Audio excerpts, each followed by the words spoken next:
그래도 우리가 아량을 가지고 늦게 오신 분들을 위해서 기다려주면 어떨까요? 그렇죠? 자, 그냥 기다리면 재미없으니까 또 우리가 우리 자신의 기쁨을 위해서, 옆에 있는 분들의 기쁨을 위해서 너는 시냇가에 심은 나무라. 우리 찬양하시죠, 그죠? 예, 뭐 박자 안 맞춰도 괜찮고요. 예, 목소리 좋지 않아도 괜찮아요. 근데 우리 한번 우리의 기쁨을 위해서, 옆분의 그 기쁨을 위해서 한번 해볼까요? 시작. 너는 시냇가에 심은 나무라. 옆 사람 보면서 하나님의 사랑 안에 믿음 뿌리 내리고 주의 뜻대로 항상 사세요. 아멘. 여러분, 옆에 있는 분들이 적입니까? 아군입니까?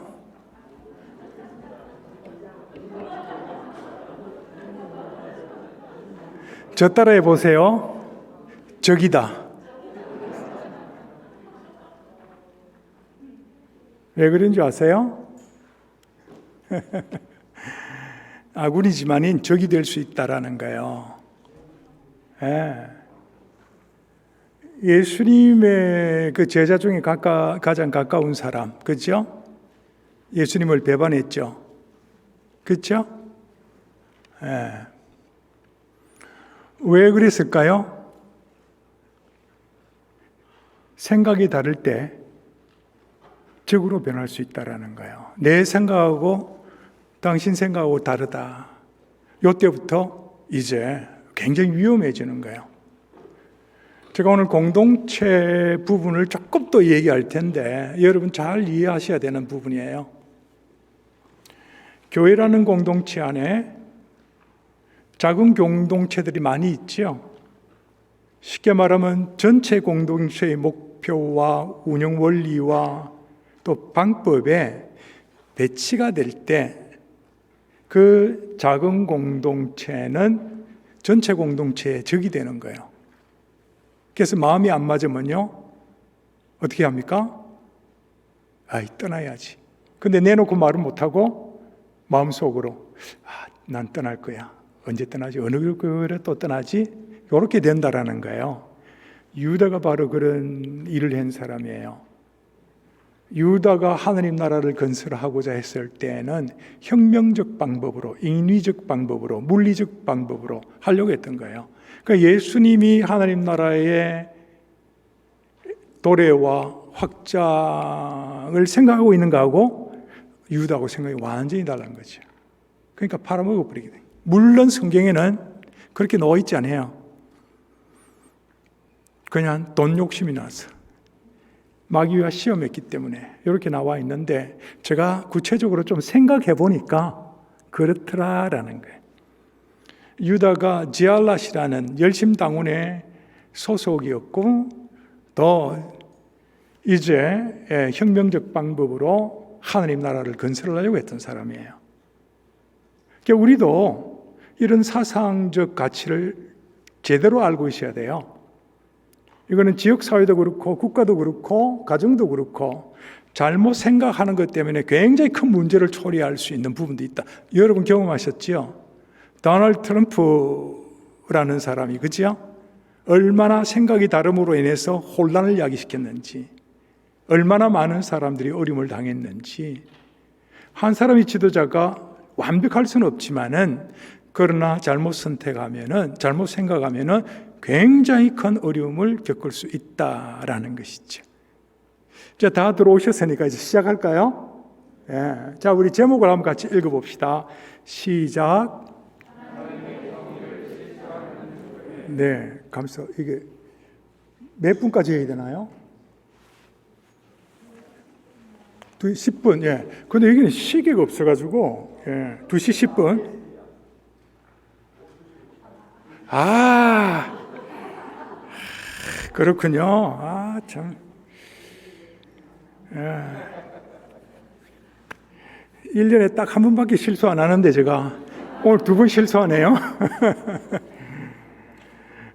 자, 오늘 이 시간에는 하나님의 정의를 실천하는 교회. 이 정의라는 말을 좋아하지만은 정의라는 말을 가지고 우리 삶으로 실천하기는 참 쉽지 않습니다. 그리고 정의라는 주제가 크리스찬에게 그렇게 메리트 있는 주제가 아니에요. 여러분, 정의라는 주제 호감이 있습니까? 와, 관심 있고 궁금하고 알고 싶다 있습니까? 별로 그런 거 아니에요. 그런데 이 정의라는 주제는 주님께서 가장 중요하게 다루었던 주제예요. 여러분, 혹시 이 말 하시면 그럴 거예요. 주님께서 유언적으로 또 대사명으로 전했던 말씀이 정의에 대한 거예요. 너희는 먼저 뭐라고 그랬죠? 그의 나라와 그 의라는 게 정의예요. 예, 그 정의를 구하라. 먼저 하나님의 나라와 정의를 구하라 그런 거예요. 그런데 실질적으로 이 정의라는 말을 딱 떼놓고 생각해 보면은 별로 관심이 없어요. 예. 독립투사의 자손들은 관심을 많이 가질 거예요. 그런데 크리스찬들은 제일 먼저 구해야 될 게 하나님 나라와 정의입니다. 어디서부터? 내 안에서부터. 그렇죠? 내 안에서 하나님 나라와 하나님의 거룩이 자리 잡아야 되고, 그래서 하나님의 통치 방법이 정의라는 거예요. 그래서 정의가 굉장히 중요한데 교회에서는 사실상 정의를 잘 가르치지 않습니다. 이게 문제예요. 자, 정의와 같이 생각해야 될 부분이 하나님 나라입니다. 그렇죠? 예. 예수님의 제자들이 예수님께 질문했어요. 하나님 나라는 어디 있습니까? 라고 했죠. 예수님께서 뭐라고 대답하셨어요? 하나님 나라는 너희 가운데 있다. Among in you라고 그랬어요. 그럼 무슨 뜻이에요? 제자들 가운데 있는 예수 그리스도가 하나님 나라의 주인이시다. 그러니까 주인이 여기 와 있으니까 하나님 나라가 도래한 것이다. 이런 뜻이에요. 하나님은 정의를 가지고 다스리세요. 하나님 자신이 거룩한 분이에요. 내가 거룩하니 너희도 거룩하라. 이렇게 말씀하셨잖아요. 그죠? 그래서 정의라는 방식으로 우리를 다스리시고 정의라는 방식으로 하나님 나라를 증명해 보이고, 그래서 정의가 있는 곳에 하나님의 은혜 베푸심을 경험할 수 있고, 하나님께서는 정의가 있는 곳에 기적을 행하세요. 그러니까 이 정의라는 말이 굉장히 깊은 의미를 가지고 있는 거예요. 하나님 나라의 표상이 교회입니다. 그런데 우리가 생각해 볼 거는 교회가 기적을 일으킬 수 있는가? 여러분, 교회에 기적이 나타납니까? 안 그러면 그는 정의가 살아있지 않다라는 증거예요. 정의가 있는 곳에는 하나님의 다스림이 있고 하나님의 은혜 베푸심이 있고 하나님의 운영한 방식이고 통치한 방식이 정의라면은 분명히 그 안에 성령께서 역사하신다면은 기적은 당연히 나타나야 되는 거예요. 그런데 만약에 우리 교회에, 내가 있는 가정에, 내 마음속에 하나님의 다스림이 없고 정의가 없다면은 기적은 일어나지 않는 거예요. 아무리 기도해도 기적은 일어나지 않는 거예요. 왜? 정의가 없기 때문에. 이렇게 그냥 생각하면 참 좋을 것 같아요. 저는 치유사회 간다 그랬잖아요. 그죠? 제가 가는 곳마다 하나님의 정의가 많이 나타납니다. 거의 절대적으로 나타납니다. 하나님의 손길을 본다라는 것이죠. 하나님의 역사하는 손길을 본다라는 것이죠. 기적이 일어난다라는 것이죠. Believe it or not. 믿거나 말거나. 그러나 이게 원리예요. 하나님의 원리입니다. 성경적 원리예요. 그럼 왜 교회에 우리 가정에 그리스도인이 가는 곳마다 기적이 일어나지 않는가? 치유의 기적이 일어나지 않고 구원의 기적이 일어나지 않는가? 정의가 없기 때문이에요. 예, 간단합니다. 그래서 이 정의는 하나님 나라와 뗄 수 없는 주제고 너무너무 중요한 주제다라는 거예요. 예, 하나님이 약속한 주제예요. 내가 성령을 선물로 내게 보내노니, 예? 성령이 임하는 곳에 역사가 나타나는 건 당연한 거예요. 그렇기 때문에 하나님의 정의를 확인할 수 있어야 되고, 내 마음 안에 정의가 이루어져야 되고, 내 삶 안에 정의가 이루어져야 되고, 내가 가는 곳, 내가 소속되어 있는 곳, 섬기는 교회에 정의가 살아있어야 된다는 거예요. 그렇지 않으면 하나님의 임재, 하나님 나라를 경험할 수가 없어요. 자, 그래서 하나님의 이 정의가 너무 중요하다. 그래서 하나님의 정의를 실천하는 교회, 정의를 실천하는 크리스찬, 정의를 실천하는 직장, 가정 되어야 된다라는 것을 여러분 기억하고 저를 따라오시면 좋겠습니다. 자, 예수님은 제자들에게 무엇을 위하여 보내셨을까? 뭐라고 그랬죠? 아까 우리 읽었죠, 그죠? 아마 암송했죠. 너희는 먼저 그의 나라와 그 의를 구하라. 그리하면 이 모든 것을 너희에게 더하시리라. 대부분 정의를 경험할 수 없는 사람들이 순서를 바꿔버려요. 예. 이 모든 것을 더하시리라. 그게 뭐예요? 세상의 것들이에요. 그죠? 우리 필요한 것들. 이걸 먼저 찾다 보니까 정의가 구현이 안 되는 거예요. 한때 한국에서 경찰서라 그래, 파출소라 그러나요? 거기 보면은 정의 구현 뭐 이렇게 적어놨어요. 여러분 기억나세요? 그런데 실제로 보면은 정의를 구현하지 않아요. 지금 시대가 그렇게 되어버린 거예요. 교회가 그렇다라는 거예요. 저는 오늘 여러분이 나의 동력자고 그리스도의 동력자이기 때문에 제가 동력자 수준에서 존중하고 오픈해서 얘기할 거예요. 엄밀히 따지면 너희는 평신도고 나는 교육자고 이런 수준으로 얘기한다면요, 사실 얘기 못할 게 많아요. 그런데 그렇게 생각 안 하고 여러분들이 저와 똑같은 하나님의 일꾼이요 동력자이기 때문에 제가 오픈해서 좀 얘기하려고 그래요. 제가 한국 교회를 볼 때 한국 교회의 정의가 사라진 지 오래입니다. 제가 오래 몸담았던 사랑의 교회, 사랑의 업교 분쟁이 있을 거예요. 거룩한 빛 무슨 교회 하면 거룩함이 없고요. 세속적으로 타락된 모습이 많이 보이고요. 명성교회라고 하는데 이름은 명성교회인데 안에는 썩어 빠지고 있고요. 이렇더라라는 거예요. 하나님의 정의를 찾아볼 수 없는 그런 상황이 되어버렸어요. 여러분 잘 아시다시피 이제는 세상 사람들이 교회를 걱정하게 되는 이런 시절이 되었다라는 거예요.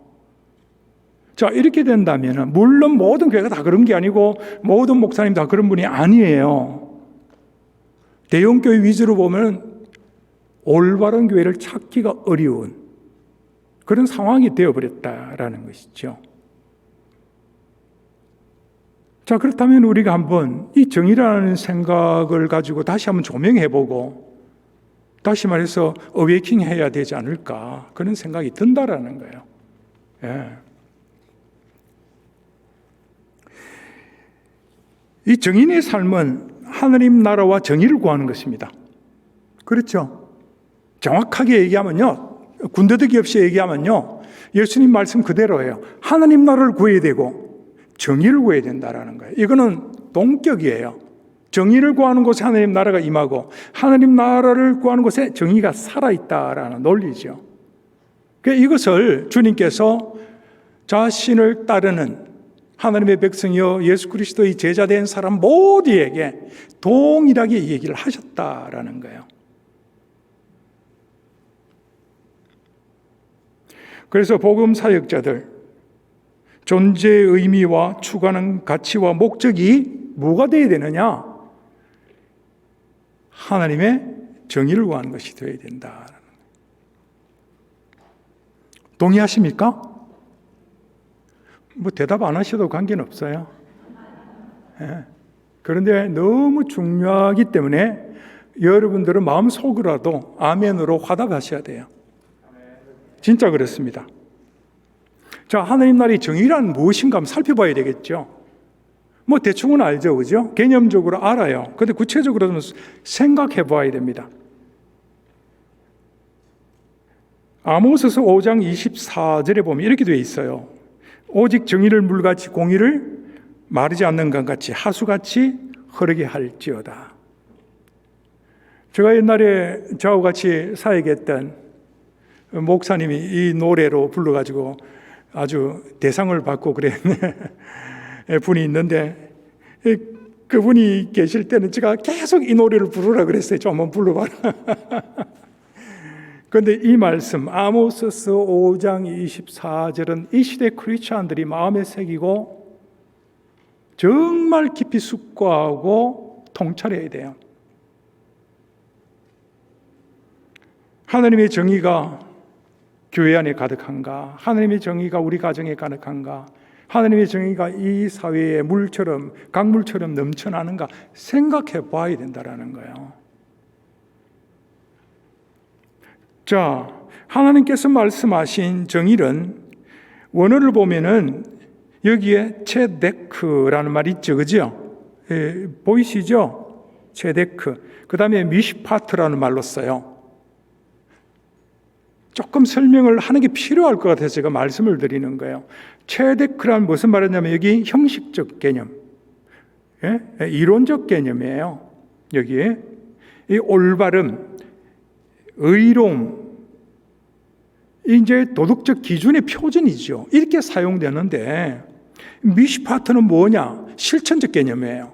공평하다, 정직하다, 거룩하다 이런 개념이에요. 그러니까 두 가지로 생각하시면 돼요. 도덕적 개념, 이론적 개념과 실천적 개념 두 개가 이 정의라는 말로 대변하고 있다라는 것입니다.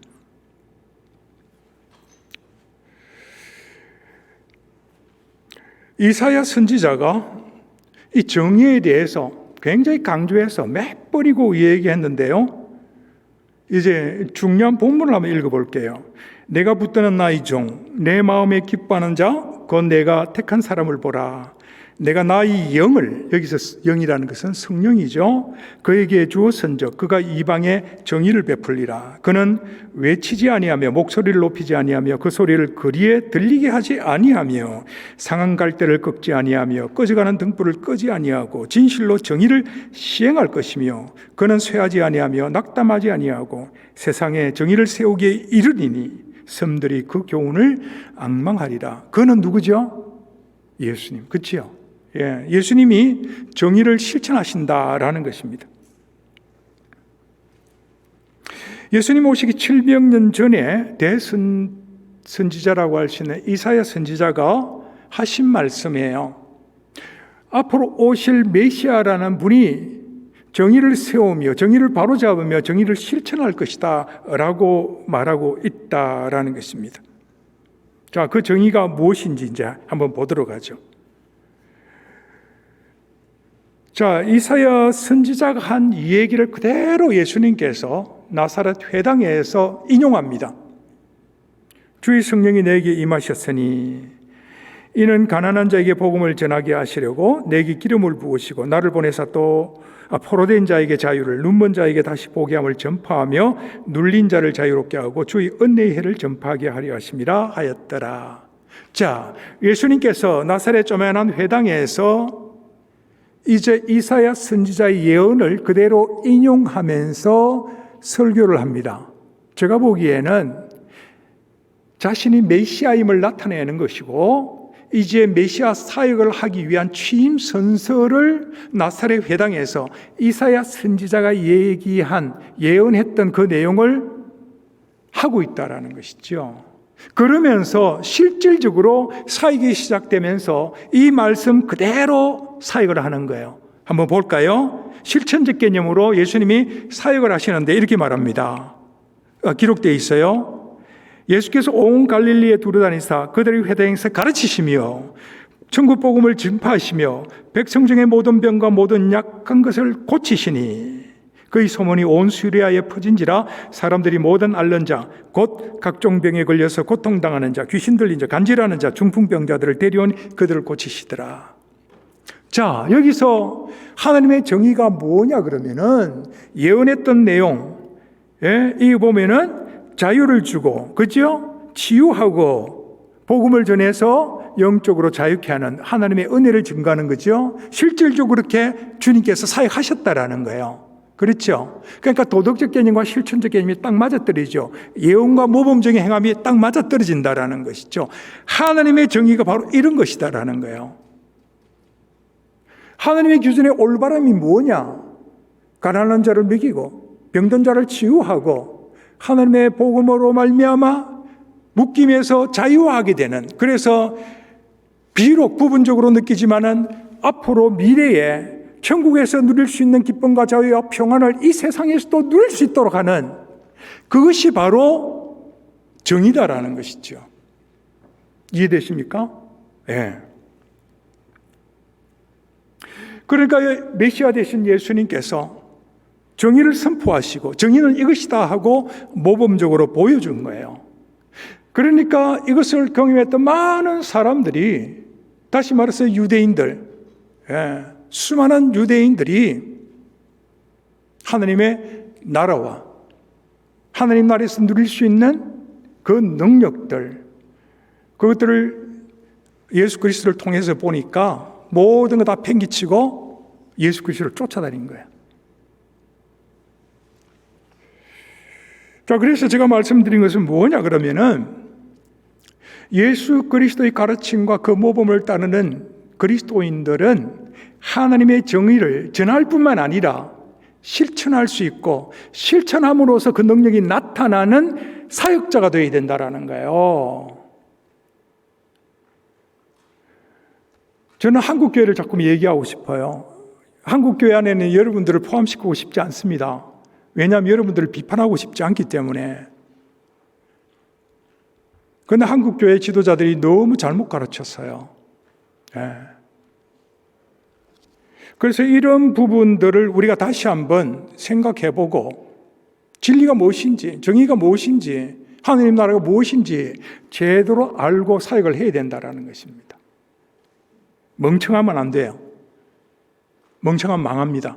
내만 망하는 것도 억울한데 나와 관계된 모든 사람이 다 망해버린다는 것이죠.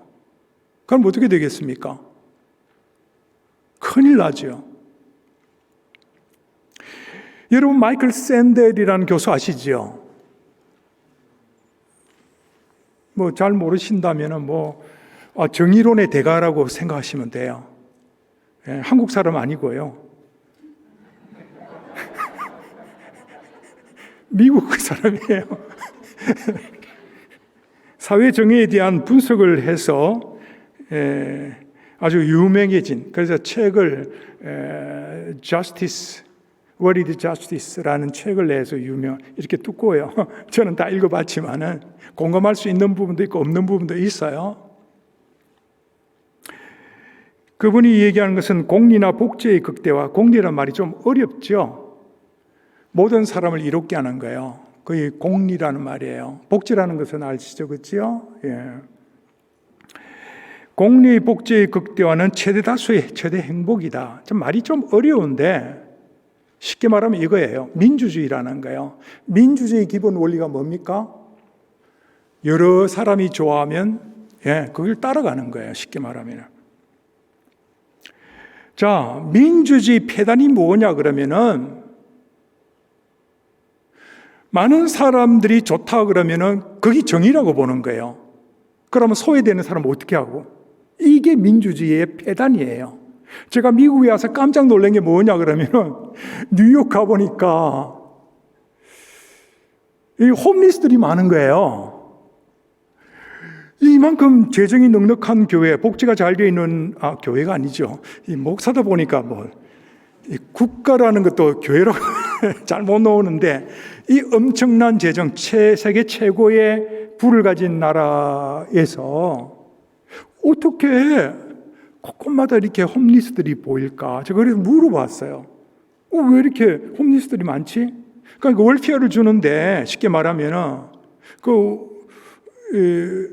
월페어를 가지고 이것도 하고 쉽게 말하면은 그러니까 케어를 해주는데 그걸 벗어나 버린다라는 것이죠. 그걸 제가 어떻게 들은 게 있습니다. 아무튼 민주주의자라는 것은 법에 의해서 움직이는 법치주의에서 운영하는 나라예요. 그렇죠?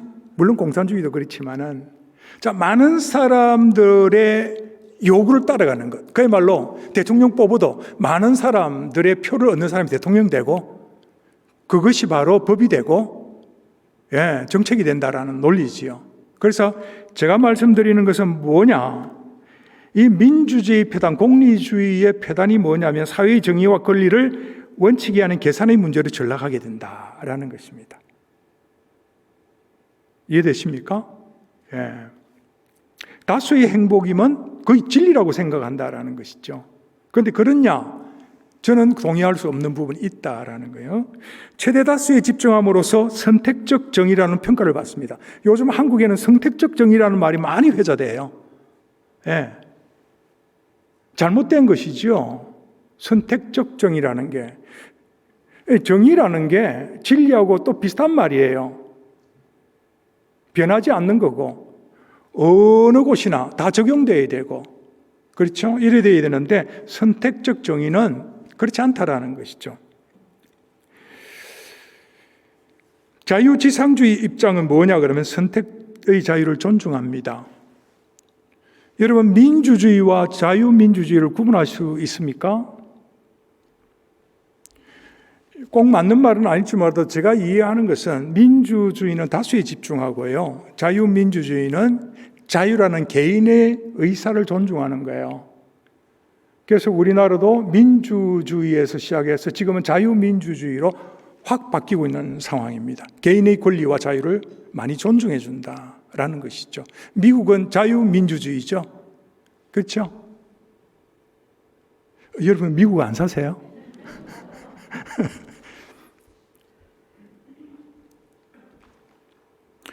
그러니까 민주주의는 인간의 모든 선을 하나의 통일된 가치로 척도하고 환산한다. 획일적으로.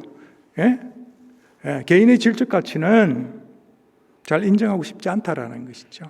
이게 민주주의 패다. 제가 공산주의 아닙니다. 공산주의 아닙니다. 자, 그래서 자유민주주의, 더 쉽게 민주주의의 한계를 드러내는 게 마이클 샌들 교수의 의도인 거예요. 그런 부분에 있어서는 제가 공감합니다. 자, 여러분 생각해 보세요. 정의란 무엇인가? 여러분 나름대로 한번 평가를 해보세요. 정의가 뭐죠? 옳고 그름을 판단하는 것이 정의입니까? 그럼 무엇이 옳고 무엇이 나쁩니까? 기준이 있어야 될 거 아니에요. 복잡한 문제로 제가 끌고 가는데 이게 논리가 좀 필요해서 그래요. 옳은 일을 하는 것이 정의다. Doing the right thing 이라는 말이죠. 그렇죠? 옳은 것. 그럼 옳음의 기준이 뭐냐? 사회적 기준인가? 법적 기준인가? 개인적 기준인가? 아니면 하나님 말씀의 기준인가? 이걸 판단해야 되겠죠. 크리스찬이 믿는 정의, 옳은 기준은 뭡니까? 하나님 말씀이 되죠. Word of God이 돼야 되죠. 그렇죠? 진리가 기준이 돼야 되겠죠. 이 공감 능력이 좀 떨어지는 것 같아서 제가 또 다시 설명합니다.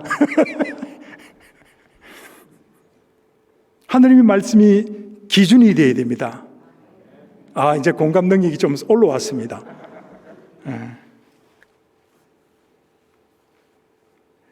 사회의 기준과 국가의 기준은 가변적이에요. 법이 바뀌죠, 그죠? 가변적입니다. 이 시대는 이게 옳은데 시대가 좀 지나면 거의 틀린 거예요. 이거는 정의라고 볼 수 없다라는 것이죠. 하나의 사회적 규범이고 룰일 뿐이지 거기 정의가 될 수 없다라는 것입니다. 자, 그래서 여러분들은 이 정의에 대해서 좀 바르게 이해하고 이 강의를 드려야 되지 않을까 그런 생각이 저는 해봅니다. 저는 왜 그러냐 그러면은 장애인 사역을 하는 입장에서 저는 교육 사역도 해봤고 선교 사역도 해보고 복지 사역도 해봤고 제가 서울시 복지를 책임지고 있는 때도 있었어요. 오래전이 일이었지만은 그리고 한국교회를 좀 책임지고 복지 행사를 해본 적도 있어요. 혹시 아시는 분 있을지 모르겠지만 우리나라에서 처음으로 2005년에 기독교 사회복지 엑스포를 기획하고 추진하고 완성한 사람이 접니다.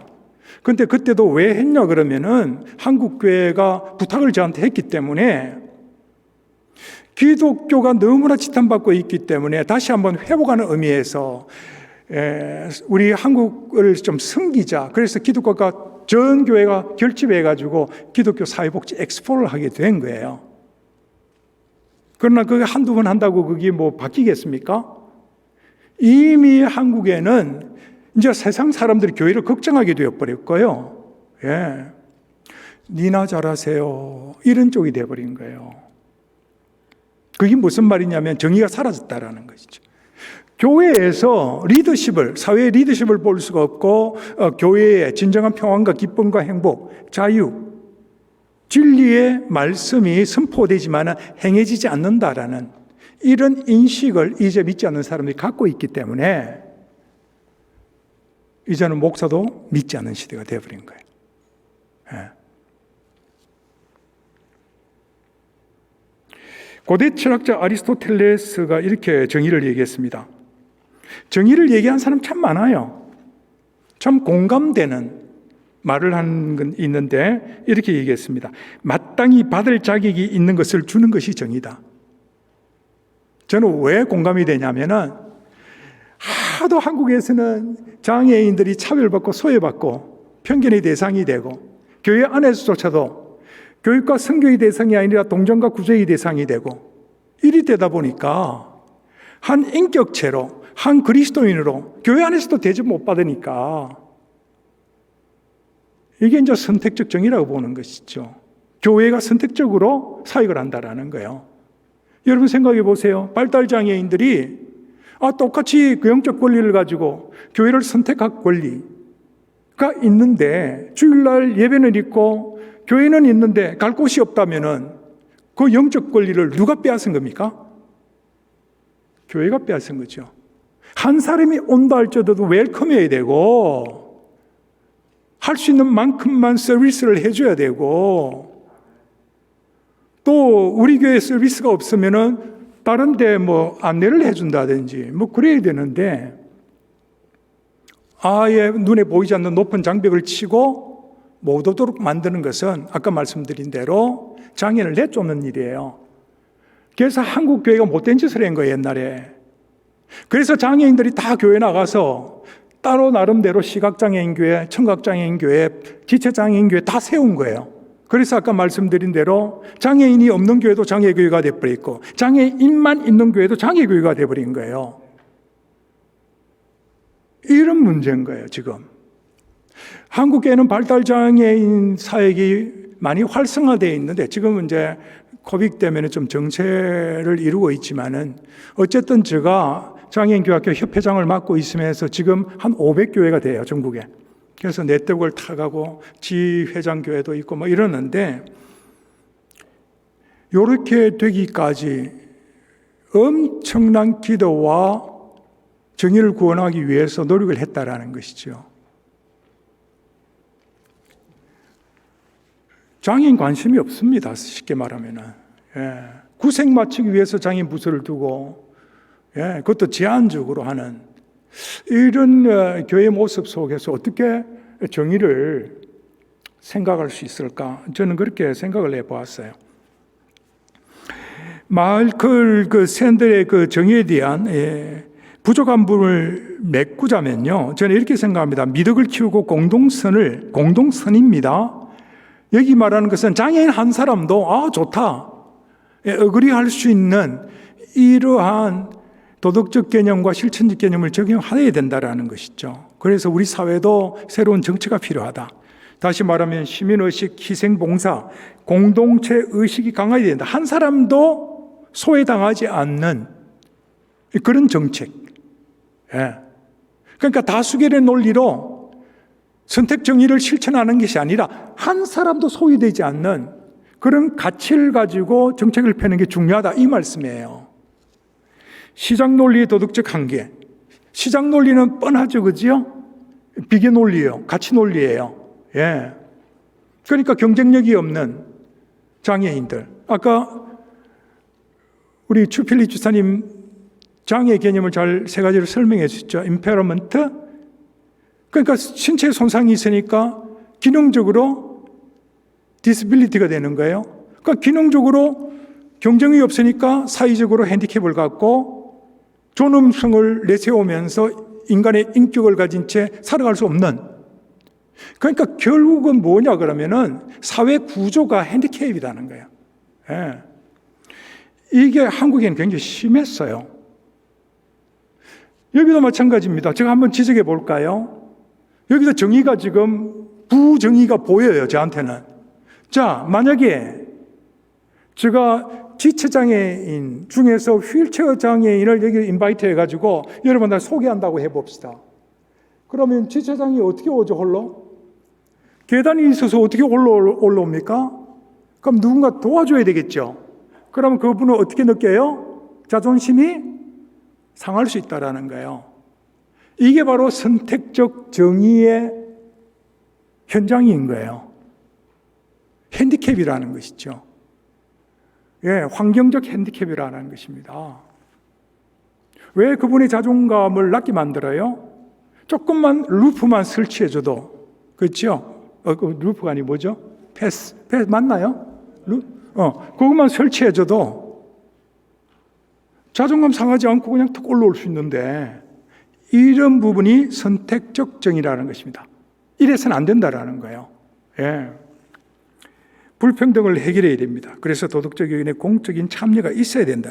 그런데 교회가 사회보다 뒤떨어지고 있어요.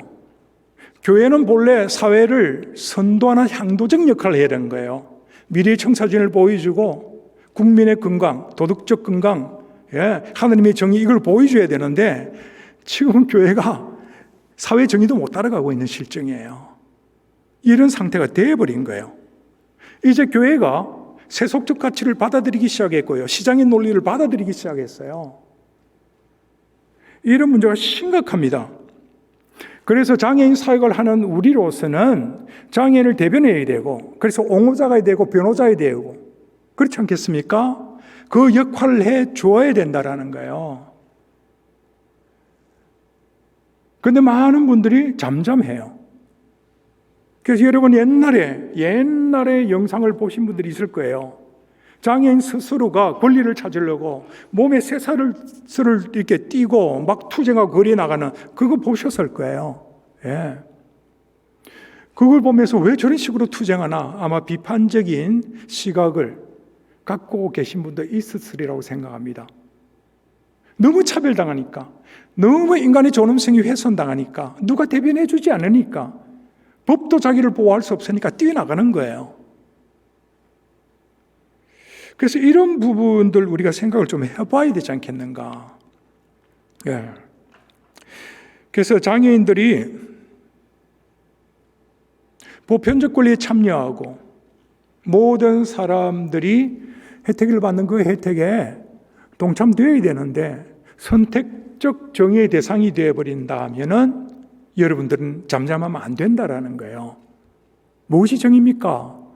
하고 여러분들이 장애인을 대변하고 정의를 내세우면서 교회 정의를 바로 세워야 된다라는 그 말입니다. 이해되시죠? 그렇게 해서 교회 싸우라는 거 아니에요. 예. 지혜로운 쟁반 위에, 예? 사랑의 대접 위에 뭔가 올려놓고 이렇게 겸손하게 해야지. 핏대를 내고, 김혜용 목사가 말이에요, 뭐 정의 뭐 얘기하는데, 이러면 이제 저한테 또 날라옵니다. 제가 그게 무서운 게 아니라 여러분들이 해를 당할까봐. 저는 그래서 조심스럽습니다. 자, 교회는 정의로운 곳인가? 여러분 생각해 보세요. 여기 섬기는 교회 정의로운 곳입니까? 정의롭습니까? 정의는 하나님의 통치의 방법이고, 기적을 베푸시는 방편입니다. 거꾸로 얘기해 볼까요? 역설적으로 하나님의 정의가 살아있는 곳은 기적이 일어나야 되고요, 하나님의 임재를 경험할 수 있어야 됩니다. 여러분 교회가 정의롭습니까? 여러분 가정은 정의롭습니까? 여러분 마음 안에 정의가 꽃피우고 삭슬내고 열매를 맺고 있습니까? 한번 생각해 보세요. 안 그러면 심각하게 생각하고 뭐가 잘못되어 있는가 점검을 해보아야 된다는 거예요. 아까 설명했기 때문에 이건 넘어가도록 하겠습니다. 자, 그런데 교회가 왜 하나님 나라의 정의를 실천해야 되는가? 금방 말씀드린 걸 반복합니다. 정의는 하나님 말씀의 특성이며 창조 원리입니다. 하나님은 거룩으로 세상을 창조하셨습니다. 그리고 거룩한 특성, 하나님은 거룩이잖아요. 그죠? 그 거룩의 특성을 우리에게 물려주셨다라는 거예요. 그래서 내가 거룩하니 너희도 거룩해라 라고 말씀하시는 거예요.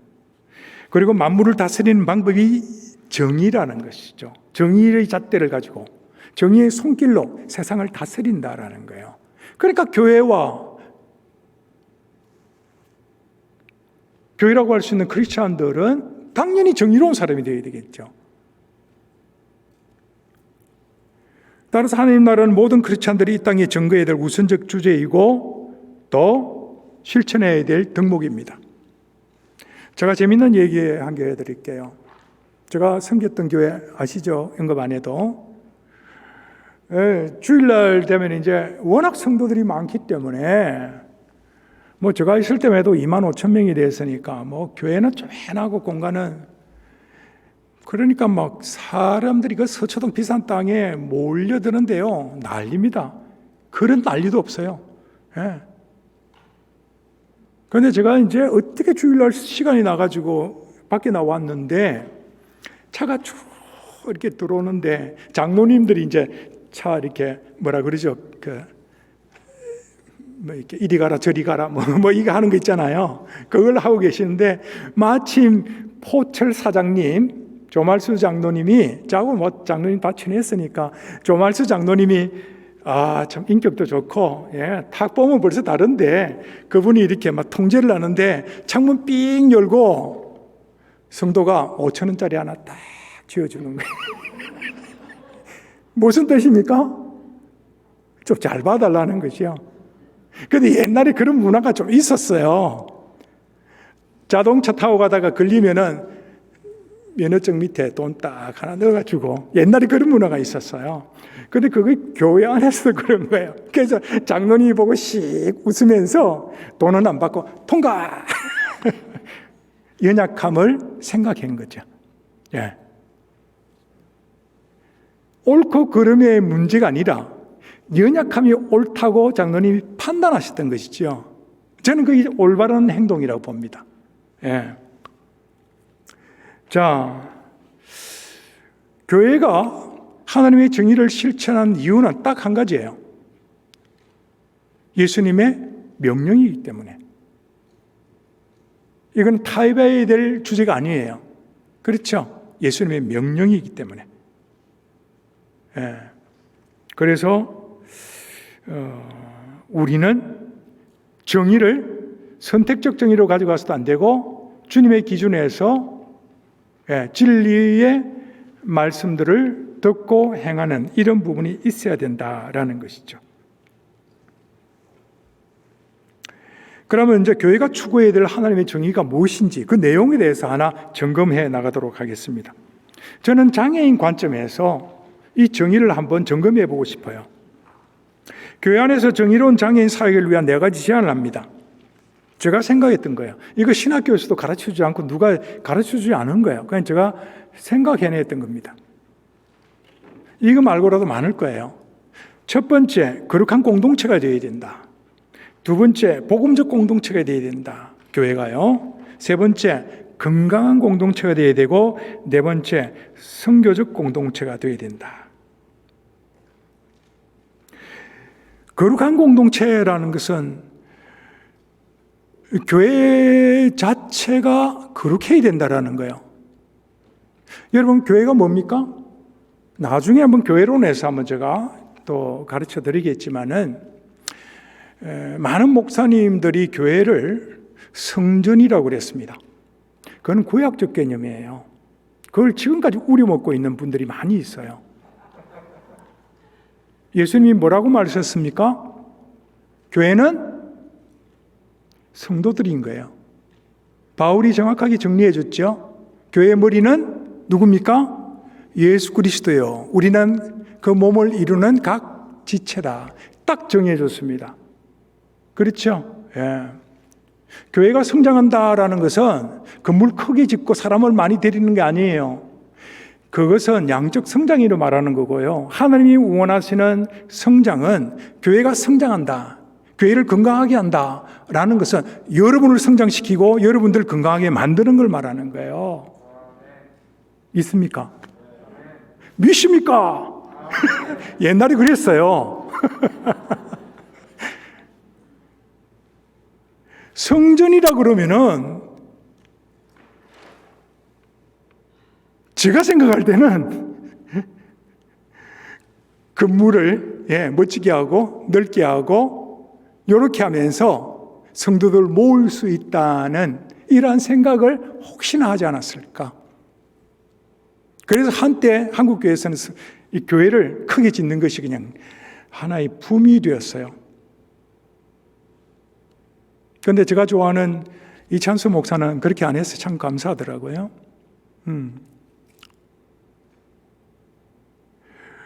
이 교회는요, 성도들입니다. 교회는 재정이 아니고, 건물이 아니고, 운영 방식도 아니고요. 예, 성도들인 거예요, 성도들. 한 사람 한 사람. 예. 그래서 교회는 달라져야 됩니다. 예.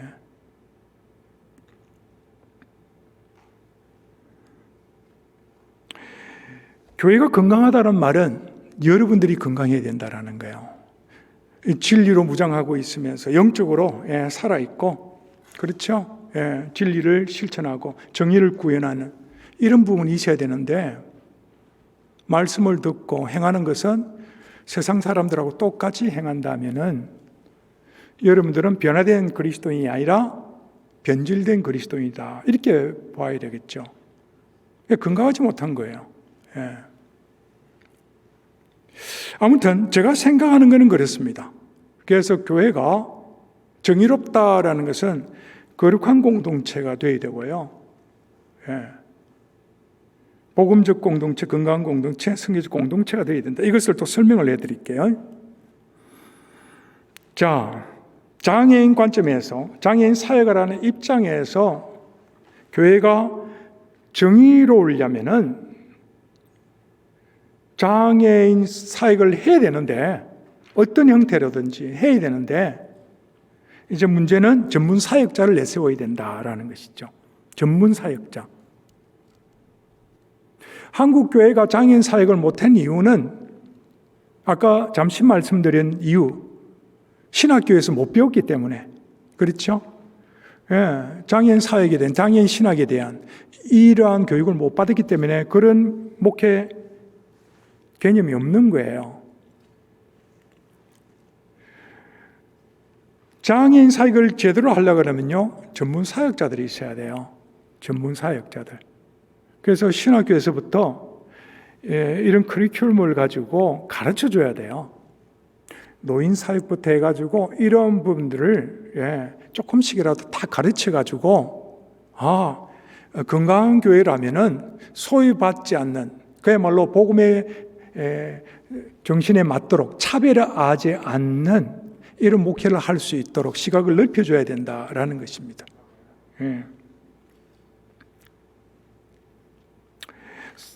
디모데후서 3장 16절에 이렇게 나와 있어요. 모든 성경은 하나님의 감동으로 된 것으로 교훈과 책망과 바르게 함과 의로 교육하기에 유익하니 이는 하나님의 사람으로 온전하게 하며 모든 선한 일을 행할 능력을 갖추게 하려 합니다. 전문 사역자로서 성경을 제대로 해석하고 가르칠 수 있어야 된다라는 것이죠. 그래서 교회는 장애인들이 하나님의 말씀을 듣고 배워서 천국 소망을 갖도록 훈련된 교육자와 교사를 세워줘야 되는데, 그런데 교회가 언젠가부터 영혼의 가치를 저울질하기 시작했다라는 거예요. 돈으로 환산하기 시작했다라는 것입니다. 예수님께서는 한 영혼이 천하보다 귀하다 그랬는데, 다시 말해서 만몬의 논리, 돈의 논리, 경제적인 논리로 한 영혼을 평가하면 안 된다라는 거예요. 그런데 교회가 장애인이 들어오면 공간이 필요하고 돈이 얼만큼 필요하고 이러한 돈의 논리, 경제적 논리로 자꾸만 생각한다라는 것이죠. 예. 자, 아까 우리 필립 지사님이 뭐 드라크마 비유도 하고 99마리 양 비유했죠. 그죠? 우리가 논리적으로 생각해 보면은 그 설교도 많이 하시는데 99마리 산에서 한 마리 잃어버린 양을 찾기 위해서 99마리 놔두고 간다 그러면은 어떤 사건이 벌어지겠습니까?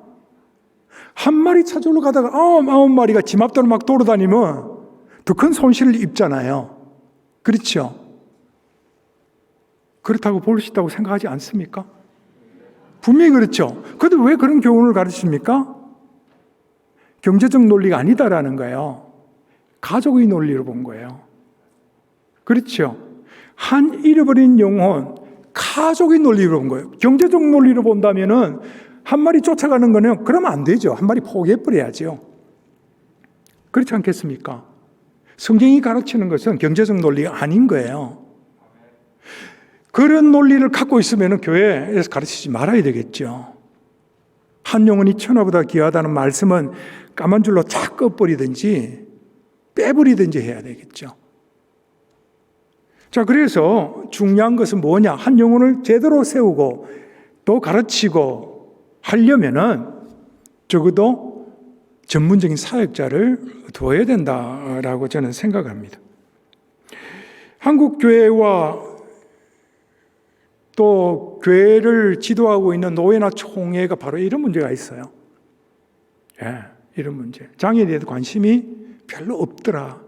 제가 장로교회, 통합처 또 뭐 여러 교단들 수장들을 많이 만나봤습니다. 관심이 별로 없어요. 관심 별로 없어요. 예. 그러니까 어떻게 가르치고 무슨 재료를 가지고 있어야 되고 어떤 메소드를 가지고 장애인 선교를 해야 되는지 관심이 전혀 없는 거예요. 우리 연구소에서 다 만들어가지고 그냥 쓰시오 해도 안 써요. 자존심 때문에. 어떻게 세례를 받는지, 무슨 근거로 세례를 줘야 되는지, 어떤 방법으로 세례를 줘야 되는지 전혀 몰라요. 예. 여러분, 당사자 입장에서 한번 생각해 보세요. 세례는 공적으로 하나님의 자녀라고, 예? 또 교회의 멤버라고 인정하는 표인데, 부모 입장에서 한번 생각해 보세요. 예. 그런데 관심이 없다라는 것이죠. 이런 게 문제예요.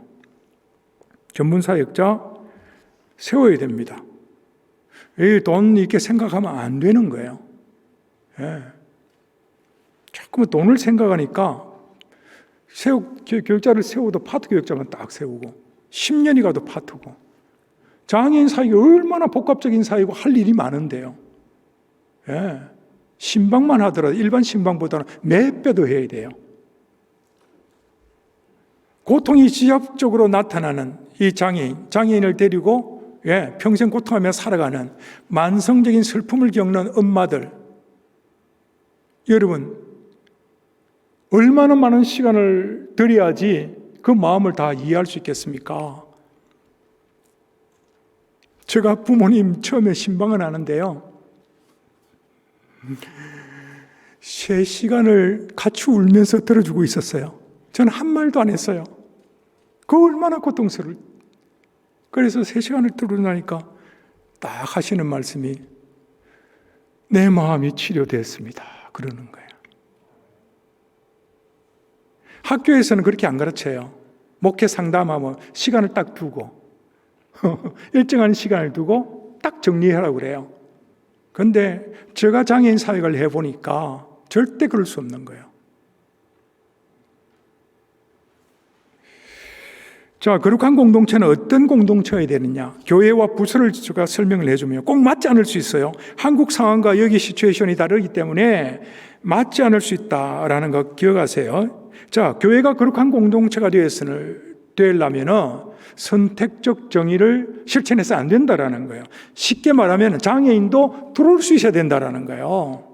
장애인을 초청하는 교회, 장애인과 더불어 성장하는 교회가 되어야 된다라는 거예요.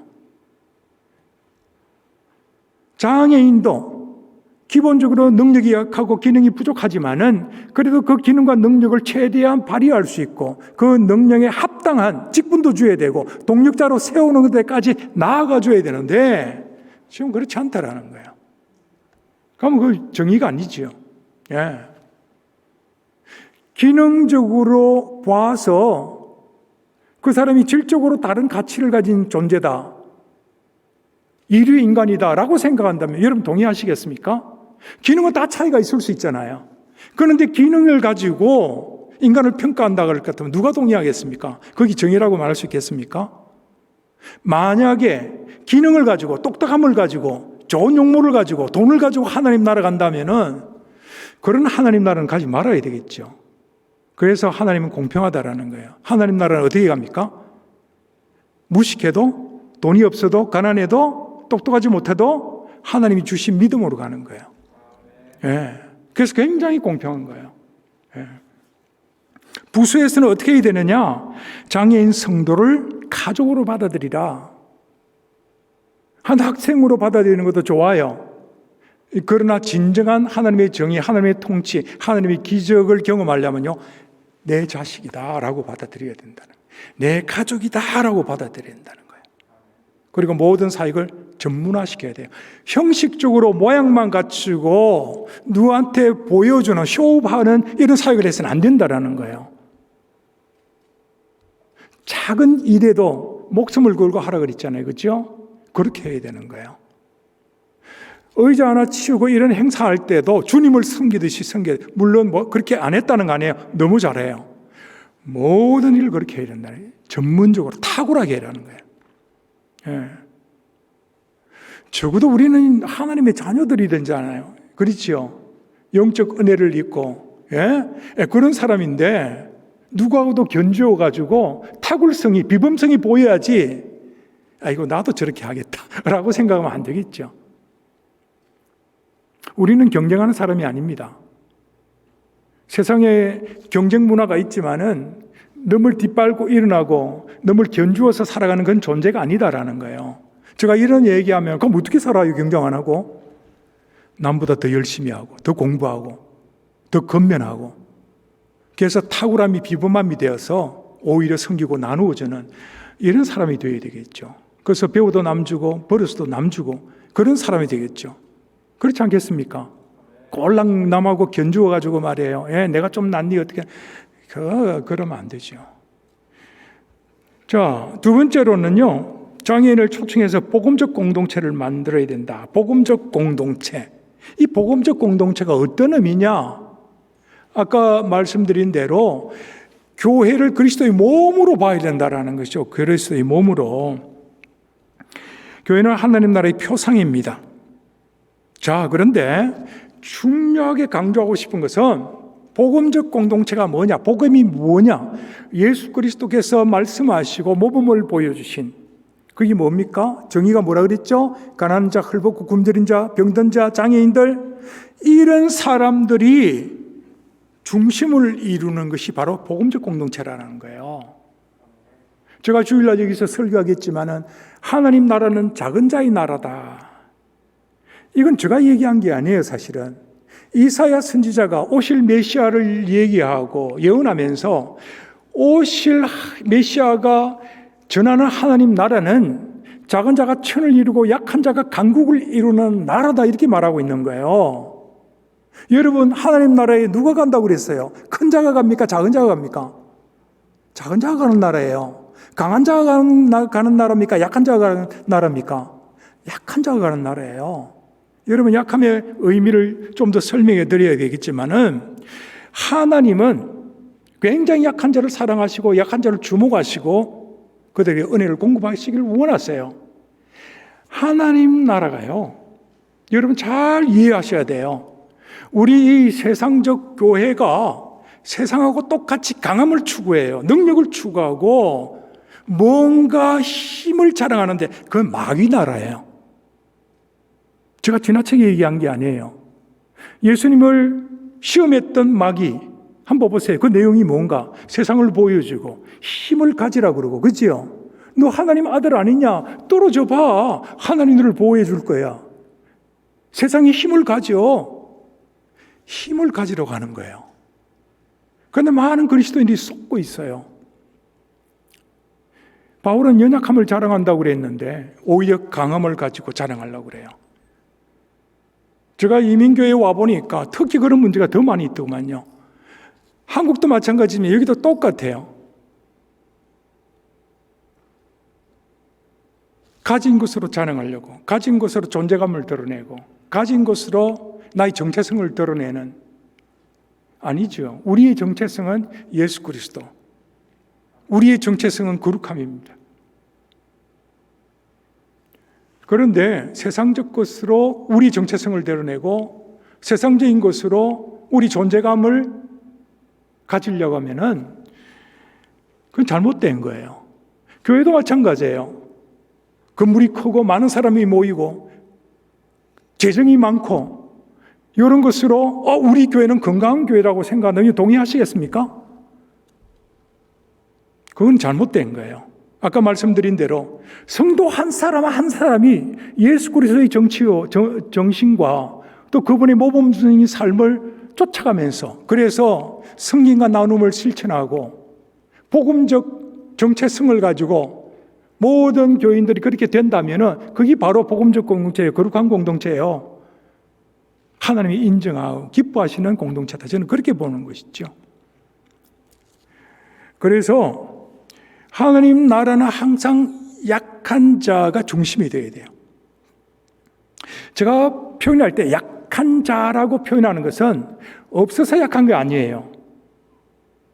지식이 없고 건강이 없고 돈이 없고 이런 자가 아니라, 소유의 개념이 아니라 의존의 개념이에요.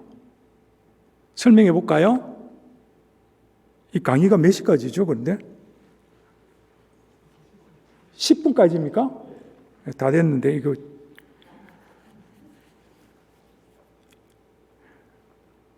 주님이 오셨을 때 수많은 유대인들이 주님께 몰려들었다 그랬죠. 하나님이 약속하신 젖과 꿀이 흐르는 땅에 갔는데 거기는 오히려 로마라는 거대한 제국이 그들을 식민 정치를 했다라는 거예요. 정치적으로 소망을 가질 수가 없었어요. 경제적으로도 수탈당했겠죠. 하루 먹고 하루 사는 게 굉장히 어려운 상황이었어요. 유일한 소망이 종교적이었는데, 신앙 가지고 힘을 가지고 살라고 그랬는데 서기관과 바리새인들이 완전히 엉터리인 거예요. 여러분 어디다가 소망을 둘 수 있겠습니까? 정치적, 경제적, 종교적으로 소망을 가질 수 없는 그들이었어요. 그래서 예수 그리스도를 쫓아다닌 거예요. 예수님 발 앞에 모인 사람들, 가난한 사람들입니다. 소망이 없는 사람들입니다. 그래서 산상수훈의 첫 번째 계명이 뭡니까? 심령이 가난한 자는 복이 있나니 천국이 저희 것입니다. 세상에 소망을 둘 수 없는, 그래서 오직 주님 발 앞에 모이고 주님만 바라볼 수밖에 없는 그런 사람들이 바로 약한 자들이라는 거예요. 작은 자들이라는 거예요. 이 소유의 개념이 아니에요. 내 마음에 어디를 향하고 있고 내가 누구에게 마음을 주느냐. 그래서 주님에게를 바라보고 주님께 온전히 내 마음을 드린 자, 그 사람이 바로 약한 자, 가난한 자라는 것입니다. 그러니까 그 안에는 부자도 들어갈 수 있고요, 똑똑한 사람 다 들어갈 수 있어요. 그러나 주님을 바라보지 않고 의지하지 않은 사람은 강한 자의 큰 자인 것입니다.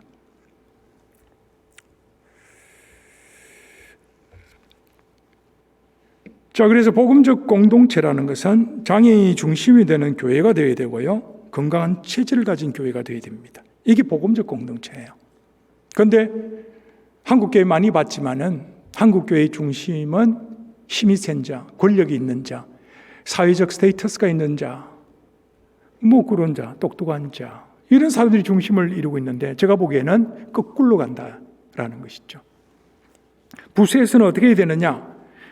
약한 자들을 웰컴해야 되고요. 조건 없는 나눔과 섬김을 실천해야 되고, 무엇보다도 하나됨을 실천해야 돼요. 한 가족.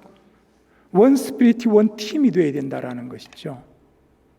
이게 굉장히 어렵습니다. 인간의 생각으로는 안 됩니다. 성령이 하나 되게 하는 것이죠. 그 다음에 장애인이 신앙생활의 영적 환경을 만들어야 됩니다. 약한 사람은 약한 대로, 아까 말씀드린 대로 이런 환경을 하나씩 보면서 약한 사람들이 전혀 거부감이 없도록, 그렇죠. 적어도 여기 오면 천국에 온 것처럼 기쁘고 자유를 누리고, 그래서 여기 교회에 오면은 집에 가기 싫고, 선생님 보면은 엄마 손잡고 싶지 않고 선생님과 쫄쫄 따르고 다니고 싶은 그런 애들로 만들어야 된다는 거예요. 저희는 그랬어요. 10년 동안 그랬습니다. 제가 사회 가는 동안엔 그랬습니다. 그래서 교회는 장애인의 복음교육을 위해서 약한 자를 충분히 배려하는 환경, 제가 환경이라면 물리적 환경만 말하는 게 아니에요. 인적 환경, 심리적 환경, 영적 환경까지 다 포함시키는 거예요. 그래서 이런 환경, 교육 방법, 교육 자료, 교육 행정 철저하게 준비해서 아이들을 양육해야 된다, 이 말입니다. 자, 건강한 공동체란 어떤 공동체냐? 교회 입장에서 볼 때는 장애인 차별이 없는 교회, 그리고 장애인까지도 양육하는 교회, 그래서 동력자로 세우고, 그렇죠? 장애인이 있기 때문에 자랑할 수 있는 그런 교회가 되었으면 좋겠다, 그런 생각이 듭니다. 부수에서는 가족 지원을 위한 사역을 해야 되고요, 전인 구원을 위한 목표를 설정해 놓고 다양한 서비스를 교회가 허락한 데까지 지원해 주는 게 맞다고 생각합니다. 저는 우리 옥 목사님을 너무 잘 만나가지고 100% 개런티를 받았어요. 그래서 교육부터 시작해가지고 복지의 다양한 사역을 했고, 선교 사역도 연구소를 설립해서 이제 국내외 여러 교회를 섬기도록 했죠. 정확한 치수는 아니지만은 제가 개런티 받은 것만 100억 정도 돼요. 100억으로 여러 교회를 섬긴 거예요. 누가 그렇게 해주겠습니까? 벌써 스피릿이 살아있는 목사님은 다르지요. 장애인이 그 다음에 성도로서 사역하는 환경을 만들어요. 장애인이 사역하는 환경을 만들어라는 거예요. 장애인들이 계속 도움을 받는 존재라만 살아간다면은 그건 선택적 정의인 거예요. 그래야 돼서는 안 되겠죠, 그죠? 장애인도 나름대로 역할과 기능을 가지고 뭔가 섬길 수 있는 자리까지 만들어줘야 된다는 거예요. 저는 그것을 원해요. 장애인도 집사 세우고, 장애인도 장로 세우고, 할 수 있으면 목사도 세우고, 그렇게 해야 된다는 거예요.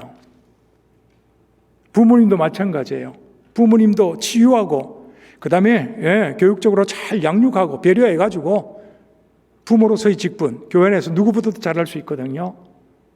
그래서 평신도 지도자로 세워서, 동력자로 세워서 건강교회를 만드는 이런 부분이 저는 있으면 좋겠다 생각합니다. 그 다음에 선교적 공동체입니다. 교회 입장에서 장애인을 성도로 생각하는 교회, 그리고 사역자로 세워라, 금방 말씀드린 거 똑같아요. 제가 이런 케이스가 많이 있습니다. 그래서 장애인이지만 지체장애인이라서 충분히 교회를 감당하고 치료할 능력이 있기 때문에 장로로 세운 케이스도 있고요. 그래서 이러한 부분들이 일어나야 된다. 부수에서는 장애인을 그냥 교육의 수혜자로만 생각하지 않고 봉사자로도 활용하는, 그리고 양육과의 사역자로 세우는 이런 쪽 가면 어떨까? 제가 청년들을 돌아가면서 반장으로 해가지고 한번 옛날에 완장을 채워준 적이 있어요. 너는 오늘 반장이야. 이러니까 그냥 완장 채워주니까요, 요렇게 하고 다니는 거예요, 이렇게. 자기 반장이. 그런데 어디 가서 그 반장을 해보겠습니까, 사실은. 그죠? 그러니까 막 애들을 말 안 듣는다고 때리고 막 그래서, 이거 곤란한. 그런데 중요한 것은 애들이 격려받고 칭찬받고 세움받는 이런 것이 있어야 된다는 거예요. 자기도 선생님이 된다면은, 얼마나 큰 영광이겠습니까? 그렇죠? 예, 그렇게 가는 게 좋다라는 겁니다. 정의로운 교회라는 것은 약한 자를 섬기는 거룩한 공동체가 되고 은혜와 사랑을 나누는 복음적 공동체가 되어야 되고 또 성도의 건강, 한 사람 한 사람의 건강을 생각하는 교회가 되어야 되고 또 정인의 사역을 감당하는 선교적 공동체가 되어야 된다고 생각합니다. 정의로운 사역이 거침떨어야 되는 요소들이 있습니다. 자기 방식과 의의를 내세워서 하는 사람이 있죠. 그죠? 항상 공동체 안에는 자기 의의가 살아있는 사람이 있어요. 그래서 자기 방식을 고수하고 주님의 모범이 아니라 자기가 생각한 대로 사회사든 말투, 사회사든 행동 이런 것을 그대로 하는 사람이 있습니다. 또 이기적 동기의 섬김을 하는 사람이 있고 선택적 제한적으로 봉사하는 사람도 있고 형식과 실천의 불균을 가져오는 사람도 있고 은혜 없이 섬기는 사람도 있습니다. 이게 다 정의로운 사역의 거침돌이 되는 요소들이에요. 하나님이 정의를 추구할 때 이게 뭔가 초대 예루살렘 교회가 모범으로 보이고 있어요. 너무 바르게 잘하니까 소문을 듣고 사람들이 모이잖아요. 그렇죠? 그래서 자연적 성장을 하게 되는 이런 모습이 있었더라라는 것입니다. 하나님의 정의에 대한 결론 여러분 한번 쭉 읽어보세요. 자, 제가 마지막으로 하고 싶은 것은 뭐냐 그러면은 실수는 할지언정 실패는 하지 말자. 인생을 살면서 실수는 많이 해요. 저도 농담 삼아 1년에 한 번 실수한다라고 했지만은 제가 얼마나 실수를 많이 하는 사람이겠습니까? 실수는 많이 합니다. 그런데 실패는 하지 말아야 되는데 그 실패란 뭐냐? 신앙을 지키지 못하는 거예요. 정의로운 사람으로 만들어줬고 정의로운 사역을 할 수 있도록 직분을 주시고 은혜를 주시고 능력을 주셨는데 그럼에도 불구하고 타협하고 내 자신을 스스로 변질시키고 내 마음 안에 하나님의 통치가 이루어지지 못하고 내 가정에 내 직장에 그리고 내가 섬기는 교회에 하나님의 역사하시는 성령의 역사하시는 그 역사를 볼 수 없다면은 정의에 대해서 다시 한번 생각해 보아야 된다라는 것입니다. 하나님의 통치 방식은 정의입니다. 그래서 하나님의 정의가 있는 곳에는 기적이 일어나게 되어 있습니다. 그래서 이런 정의를 누리는 저와 여러분들이 다 되었으면 참 좋겠습니다. 시간이 없기 때문에 질문은 개인적으로 받고 이나마 마치도록 하겠습니다. 수고하셨습니다.